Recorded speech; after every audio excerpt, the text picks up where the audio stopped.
Welcome to Kenton Teaches. Enjoy the video. You start by verifying prerequisites. Cables, power, and that monitor #1 reports its native resolution and refresh rate.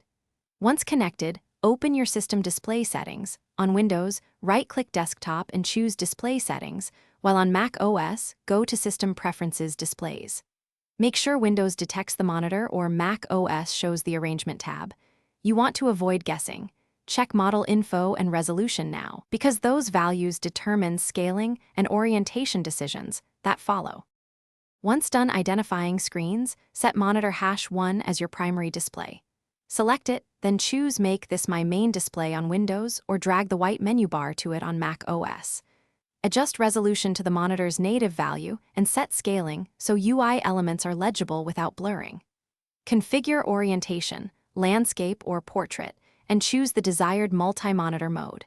Extend for workspace, duplicate for presentations, or single monitor for focused work. These choices control window behavior. After applying settings, test by moving a window to monitor #1 and confirming the taskbar or menu appears there. If you see incorrect scaling, flicker, or color shifts, update the GPU driver and, when available, the monitor firmware. These fixes resolve many quirks.